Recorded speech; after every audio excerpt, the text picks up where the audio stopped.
நகரசபை தேர்தல் தொடர்பாக நல்லாட்சிக்கான மக்கள் இயக்கம் நடத்துகின்ற இந்த மூன்றாவது மக்கள் சந்திப்பு பிரச்சார கூட்டத்துக்கு தலைமை தாங்கிக் கொண்டிருக்கின்ற சகோதரர் இப்ராஹிம் அவர்களே,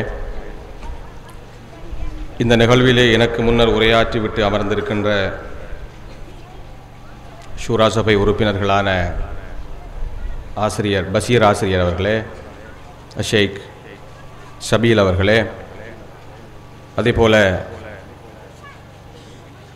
இந்த பிரதேசத்தின் பிரமுகர்களிலும் அரசியல் ஆர்வலர்களிலும் ஒருவரான சகோதரர் அல்ஹாஜ் அஷ்ரஃப் அவர்களே, எனக்கு முன்னர் உரையாற்றிய ஷூரா சபை உறுப்பினரும் இந்த பிரதேச மக்களின் இதயங்களிலே மிகவும் மதிப்புக்குரிய இடத்தை தன்னுடைய தன்னலமற்ற ஆசிரிய சேவையினூடாக பெற்றுக்கொண்ட ஆசிரியர் வித்யாகீர்த்தி அமீர் அலி அவர்களே, முன்னாள் பிரதேச சபை தவிசாளர் அல்ஹாஜ் காசிம் அவர்களே, மற்றும் இங்கே மேடையிலே வீற்றிருக்கின்ற இப்பிரதேசத்தைச் சேர்ந்த சகோதரர் ஹில்மி அவர்களே, நல்லாட்சிக்கான மக்கள் இயக்கத்தின் ஷூரா சபை உறுப்பினர்களான ஷேக் எம்பிஎம் ஃபிர்தௌஸ் நலிமி அவர்களே, ஷூரா சபை அமீர் அல்ஹாஜ் ஹாரூன் அவர்களே, மற்றும் வீதி அபிவிருத்தி அதிகார சபையின் கிழக்கு மாகாண சபை கணக்காளராக செயற்படுகின்ற ஷூரா சபையினுடைய உறுப்பினர் சகோதரர் சுஹைர் அவர்களே, மற்றும் இங்கே மேடையில் இருக்கின்ற நல்லாட்சிக்கான மக்கள் இயக்கத்தின் முக்கிய ஆதரவாளரும் மதிப்புக்குரிய நண்பருமாகிய சித்திக் அவர்களே, உங்கள் அனைவருக்கும் மற்றும் இந்த பிரச்சார கூட்டத்தை மிகவும் ஆர்வத்தோடும் அக்கறையோடும் இருந்த வண்ணமும் நின்ற வண்ணமும் வீடுகளிலே இருந்து கொண்டும் கேட்டுக்கொண்டிருக்கின்ற சகோதரர்களே, சகோதரிகளே, தாய்மார்களே, உங்கள் அனைவருக்கும் முதலில் எனது அன்பின் பணிவு. அஸ்ஸலாமு அலைக்கும் வரஹ்மத்துல்லாஹி வபரகாத்துஹு. நல்லாட்சிக்கான மக்கள் இயக்கம் ஒரு 4.5 வருடங்களுக்கு முன்னால் இதே பிரதேசத்திலே இது போன்ற ஒரு மக்கள் பிரச்சார சந்திப்பு கூட்டத்திலே உரையாற்றிய அந்த நாட்களை எண்ணி பார்க்கிறேன். நாம் முன்வைத்த முற்போக்கான சமூக அரசியல் சிந்தனைகள் சமூகம் சந்தித்து வருகின்ற அவலங்களுக்கு எப்படி நல்லாட்சி என்கின்ற சிந்தனை ஒரு தீர்வாக அமையும் என்ற கருத்து, இந்த பிரதேசத்தை திட்டமிட்ட முறையில் அபிவிருத்தி செய்வதே ஒரு நீண்டகால அடிப்படையில் நமது அத்தனை பிரச்சனைகளுக்குமான தீர்வாக அமையும் என்று நல்லாட்சிக்கான மக்கள் இயக்கம் முன்வைத்த திட்டமிட்ட அபிவிருத்தி என்கின்ற கோஷம். அபிவிருத்தி என்பது வெறும் கொன்கிரீட் காடுகளாக அல்லாமல் மக்களுடைய வாழ்க்கை தரத்தினையும் உயர்த்துவதாக அமைய வேண்டும் என்கின்ற சிந்தனை. எல்லாவற்றுக்கும் மேலாக அரசியல் என்பது காலங்காலமாக செய்யப்பட்டு வருவது போல ஒரு வியாபாரமாகவோ வயிற்று பிழைப்பாகவோ தொழிலாகவோ அல்லாமல் இறைவனுக்காக செய்யப்படுகின்ற, இறைவனின் கூலியை எதிர்பார்த்து செய்யப்படுகின்ற ஒரு நல்ல பணியாக, சமூக தொண்டாக செய்யப்பட வேண்டும் என்கின்ற சிந்தனை. அதற்கும் அப்பால் நமது அத்தனை வேலைகளுக்கும் அத்தனை நடவடிக்கைகளுக்கும் தீர்மானம் எடுக்கின்ற சக்தியாக, உயர்மட்ட குழுவாக, தலைமைத்துவமாக ஒரு ஷூரா என்கின்ற இஸ்லாம் நமக்கு காட்டி தந்த வழிமுறையான ஷூரா என்கின்ற தலைமைத்துவ ஒழுங்கு போன்ற பல்வேறு அம்சங்களை இந்த பகுதியிலே ஒரு 4.5 வருடங்களுக்கு முன்னால் நாங்கள் முன்வைத்த போது அது பற்றி ஒரு 80% மக்களுக்கு புரியவில்லை அல்லது அதில் நம்பிக்கை இருக்கவில்லை. எனவேதான் அந்த தேர்தலிலே 20% மக்கள் அந்த சிந்தனை ஏற்றி எங்களுக்கு வாக்களித்திருந்தார்கள். ஆனால் கடந்த 4.5 வருடத்திலே மக்கள் மிக தெளிவாக உணரத் தொடங்கி இருக்கிறார்கள். நல்லாட்சிக்கான மக்கள் இயக்க சொன்ன சிந்தனையின், அது கொண்டிருக்கின்ற வேலை திட்டங்களின் நடைமுறை சாத்தியப்பாடு என்ன என்பது பற்றி மக்கள் இப்போது புரிந்திருக்கிறார்கள். அரசியலை தொழிலாக செய்ய மாட்டோம், ஒரு சமூக பணியாகவும் ஒரு இறைவனுக்கான நல்லமலாகவும் சமூகத்துக்கு பொறுப்பு சொல்கின்ற ஒரு பணியாகவும் செய்ய வேண்டும் என்று சொன்னபோது அது சாத்தியம்தானா என்று சிந்தித்த மக்கள் இப்போது அது சாத்தியமே என்பதையும் அதனுடைய பலாபலனையும் உணரத் தொடங்கி இருக்கிறார்கள்.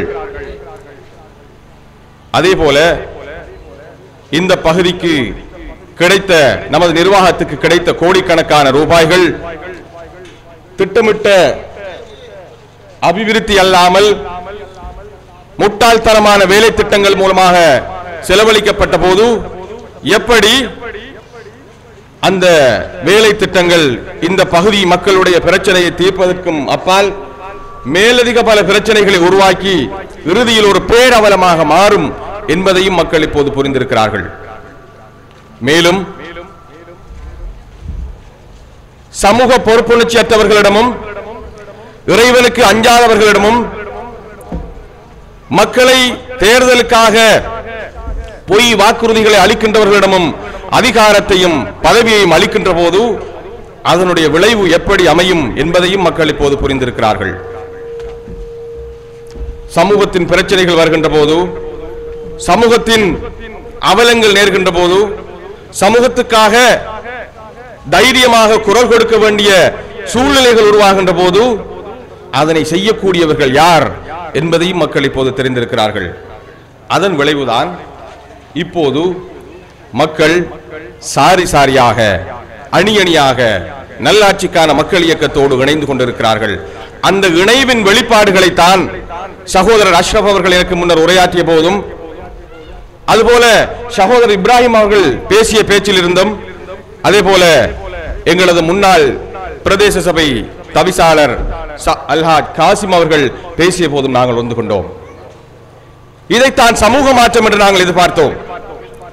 இப்படித்தான் கட்டங்கட்டமாக ஒரு சிந்தனை மாற்றத்தின் மூலமாக, அனுபவ ரீதியாக பிரச்சனைகளை உணர்ந்து கொண்டதன் மூலமாக மக்கள் விழிப்புணர்ச்சி பெற வேண்டும். ஒரு நேர்மையான அரசியல் வேலை திட்டத்தின் பலாபலங்களை மக்கள் உணர்ந்து கொள்ள வேண்டும். அந்த நம்பிக்கையின் அடிப்படையில் எந்தவித எதிர்பார்ப்புகளும் இல்லாமல் இந்த இயக்கத்தோடு மக்கள் இணைந்து கொள்ள வேண்டும். அந்த இணைவு இந்த சமூகத்தின் வெற்றியாக மாற வேண்டும் என்று நாங்கள் எதிர்பார்த்தோம். அல்ஹம்துலில்லாஹ், அது இப்போது நடக்க தொடங்கி இருக்கிறது. ஏன் காலங்காலமாக அரசியல் செய்து வருகின்ற அரசியல்வாதிகள், பெரும் பெரும் பதவிகளில் இருக்கின்றவர்கள், 20-25 வருட அரசியல் அனுபவத்தையும் சாணக்கியத்தையும் கொண்டிருப்பதாக சொல்லிக் கொண்டிருக்கின்றவர்கள் ஏன் இப்போது நடுங்கிக் கொண்டிருக்கிறார்கள் என்றால், மக்கள் விழிக்கத் தொடங்கிவிட்டார்கள், மக்கள் உணரத் தொடங்கிவிட்டார்கள் என்பது இன்னமும் தமது அரசியல் வியாபாரத்தை இந்த சமூகத்திலே செய்ய முடியாது என்பது அவர்கள் உணரத் தொடங்கியிருக்கிறார்கள். அது அவர்களுக்கு அச்சத்தை கொடுத்திருக்கிறது. எங்களை பொறுத்தவரையில், நல்லாட்சிக்கான மக்கள் இயக்கத்தை பொறுத்தவரையில், இது இந்த சமூக அரசியல் வேலை திட்டத்தில் எங்களுக்கு கிடைத்த ஒரு முதல் வெற்றி என்று சொல்ல முடியும். ஒரு சிந்தனை, ஒரு கொள்கை செயற்கையாகவோ போலித்தனமாகவோ அல்லது ஒரு பகட்டாகவோ சமூகத்தில் எடுபட முடியாது. அல்லது அப்படி அது எடுபடுவதாக அல்லது வெற்றி பெறுவதாக யாரும் சொல்லிக் கொண்டால் அது நிரந்தரமானதும் அல்ல. வரலாறுகளிலே சிந்தனைகள், கொள்கைகள் எப்படி மக்கள் மத்தியிலே தாக்கம் செலுத்தியது, எப்படி ஆதிக்கம் செலுத்த தொடங்கியது, எப்படி மக்களுடைய விழிப்புணர்வு நிரந்தரமான சமூக எழுச்சியாகவும் வெற்றியாகவும் மாறியது என்பதை நாம் காலங்காலமாக கண்டு வந்திருக்கிறோம். இப்போதும் சர்வதேச ரீதியாக நடக்கின்ற சம்பவங்களை பார்க்கின்ற போது அதனை நாங்கள் நடைமுறை அரசியலில் உணரத் தொடங்கி இருக்கிறோம். 30-40 வருடங்களாக அரசியல் அராஜகங்களை பண்ணிக் கொண்டிருந்தவர்கள், எங்களை யாரும் அசைக்க முடியாது என்று பல்வேறு சர்வதேச நாடுகளின் உதவிகள் தங்கள் பக்கத்தில் இருக்கிறது என்று நினைத்துக் கொண்டு அரசாங்கம் நடத்தி கொண்டிருக்கிறவர்கள், செல்வதற்கு இடம் தெரியாமல், போக்கிடம் தெரியாமல் ஓடி ஒழிக்கின்ற நிலையை இன்று நாங்கள் கண்டுகொண்டிருக்கிறோம். இது எப்படி நடந்ததென்றால் மக்களுடைய விழிப்புணர்ச்சி மூலமாக நடந்தது. அந்த அராஜகங்கள் புரிகின்ற அரசியல்வாதிகள் மூலமாக தமக்கு ஏற்படுகின்ற இன்னல்களையும் ஏற்பட்ட கொடுமைகளையும் மக்கள் உணரத் தொடங்கிய போது நடந்தது. மக்களுடைய எதிர்ப்பலைகள் வெளிப்பட்ட போது நடந்தது. ஜனநாயகபூர்வமாக நடந்தது. இப்படித்தான் இலங்கை முஸ்லிம் சமூகத்தில் மத்தியிலும் ஒரு விழிப்புணர்ச்சி ஏற்பட வேண்டும். இத்தனை காலமும் உரிமைகள் என்றும் போராட்டம் என்றும் மக்கள் முன் கதைகளை அளந்து தமது வயிற்று பிழைப்புக்காக அரசியலை செய்து கொண்டிருந்தவர்கள் எப்படி போராளிகள் போராட்டம் என்று இந்த அப்பாவி இளைஞர்களை சூடாக்கி அவர்களுக்கு உணர்வூட்டி என்ன என்ன அவலங்களை எல்லாம் இந்த சமூகத்துக்கு கடந்த காலங்களில் சந்திக்க வைத்தார்கள் என்பது பற்றி இந்த சமூகம் உணரத் தொடங்க வேண்டும்.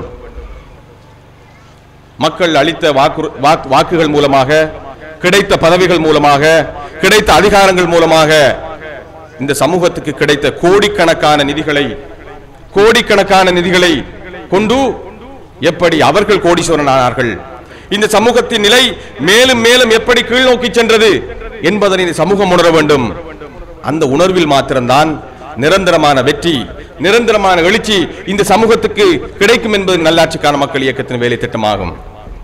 எனவேதான் கடந்த காலங்களிலே எங்களில் ஓரிருவருக்கு ஒரு சில பதவிகளை நீங்கள் தருவதன் மூலமாகவோ அல்லது அரசியல் குறுக்கு வழிகள் மூலமாக சில அரசியல் அதிகாரங்களை பெற்றுக் கொள்வதன் மூலமாகவோ இந்த சமூகத்துக்கு விடிவு கிடைக்கும் என்பதில் நாங்கள் ஒருபோது நம்பி இருக்கவில்லை. 2006ஆம் ஆண்டு ஒரு புதிய அரசியல் இயக்கமாக மக்கள் முன்னிலையிலே நாங்கள் வந்தபோது சில நேரம் இந்த அரசியல் இயக்கத்துடைய இந்த வேலை திட்டத்துடைய பாரதூரமும் தாக்கமும் மக்களுக்கும் ஏனையவர்களுக்கும் விளங்காமல் போயிருக்கலாம். ஆனால் தொடர்ச்சியாக எத்தனையோ அரசியல் சக்திகளின் இயக்கத்தை நாடி வந்தார்கள். உங்களுக்கு பதவிகளை தருகின்றோம் என்று ஒப்பந்தங்களை செய்வதற்கு கூட அவர்கள் தயாராக இருந்தார்கள். கடந்த பாராளுமன்ற தேர்தலின் போது நடந்தது என்ன என்பதை மக்களோடு நாங்கள் பகிர்ந்து கொண்டிருக்கிறோம். அதில் எந்த ஒளிவு மறைவும் கிடையாது.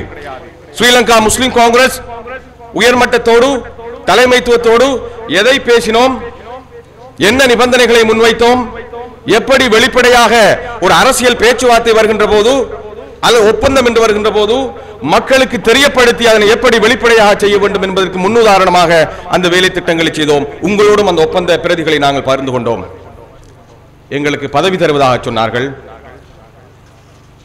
எங்களுக்கு அரசியல் அதிகாரம் தருவதாக சொன்னார்கள், இன்னும் பல விடயங்களை சொன்னார்கள். ஆனால் நல்லாட்சிக்கான மக்கள் இயக்கம் எதை கோரிக்கையாக ஒப்பந்தத்தின் அம்சங்களாக அவர்களுக்கு முன்வைத்தது என்பதை நீங்கள் இப்போதும் சரி படித்து பார்த்தால் கொள்கைக்காக, சமூகத்தின் பிரச்சனைகளுக்காக, சமூகத்தின் அரசியல் என்பது மக்களிடம் ஒரு அதிகாரத்தை அமானிதமாக பெறுகின்ற போது அவர்களுக்கு பதிலளிக்கக்கூடியவர்களாக நாங்கள் இருக்க வேண்டும் என்பதை ஆரம்பத்திலே தெளிவுபடுத்திக் கொள்ள வேண்டும் என்பதற்காக நாங்கள் முன்வைத்த அம்சங்களை நீங்கள் பார்த்திருப்பீர்கள். ஸ்ரீலங்கா முஸ்லிம் காங்கிரசுக்கும் UNP என்கின்ற கட்சிக்கும் இடையில் இருக்கின்ற ஒப்பந்தம் என்ன என்பதை தெரிந்து கொள்ளாத வரையில் எந்த ஒரு தேர்தலிலும் கூட்டணி வைக்க முடியாது என்று நாங்கள் மிகச் சிறிய கட்சியாக, சிறிய ஒரு அமைப்பாக இருந்த போதிலும் நாங்கள் சொல்லி வைத்தோம். அதிகாரம், பதவி, பாராளுமன்ற உறுப்பு பதவிகள் கிடைக்கின்ற அத்தனை உத்தரவாதங்களும் இருந்த போதிலும் நாங்கள் அதனை தூக்கி ஒப்பந்தத்தில் நாங்கள் செய்வதற்கு தயாராக இருக்கவில்லை. இதுதான் ஒரு சமூகம் மக்களை பிரதிநிதித்துவப்படுத்துகின்ற ஒரு பொறுப்புள்ள அரசியல் கட்சியினுடைய பண்பாக இருக்க வேண்டும் என்று நாங்கள் கருதினோம். ஆனால் துரதிர்ஷ்டம், காலங்காலமாக மக்களை ஏமாற்றுகின்ற அதே பாணியில் தான் இன்றும் அரசியலை முன்னெடுப்பதற்கு அரசியல்வாதிகள் முயன்று கொண்டிருக்கிறார்கள். மக்களின் விழிப்புணர்ச்சியை பார்க்கின்ற போது மக்கள் எவ்வளவு வேகமாக இந்த விடயங்களை புரிந்து கொண்டு நல்லாட்சிக்கான மக்கள் இயக்கத்தின் பக்கம் சேர தொடங்கி இருக்கிறார்கள், அணிதிரள தொடங்கி இருக்கிறார்கள் என்பதை பார்க்கின்ற போது காலம் காலமாக செய்து வந்த பழமை வாய்ந்த தோற்று போன அந்த அரசியல் ஏமாற்று வேலைகளைத்தான் இந்த தேர்தலிலும் இந்த அரசியல்வாதிகள் ஆயுதமாக எடுத்துக் கொண்டிருக்கிறார்கள், மூலோபாயமாக எடுத்துக் கொண்டிருக்கிறார்கள் என்பதை பார்க்கின்ற போது அவர்களை பார்த்து பரிதாபப்படுவதை தவிர வேறு வழி இல்லை. மிகவும் பரிதாபமாக இருக்கிறது. 10 வருடங்களுக்கு முன்னால் சொன்ன அதே பொய் 4 வருடங்களுக்கு முன்னால் சொன்ன அதே போலி உத்தரவாதம், 2 வருடங்களுக்கு முன்னால் சொன்ன அதே முகஸ்துதியான அல்லது முனாஃபிக்தனமான அபிவிருத்தி கருத்துக்கள், இது நடக்கவே நடக்காது, சாத்தியமே இல்லை என்று தெரிந்த பின்னரும் மக்களின் வாக்குகளை அள்ளிக்கொண்டு செல்வதற்காக, கொள்ளையடிப்பதற்காக சொல்லப்படுற அதே அபிவிருத்தி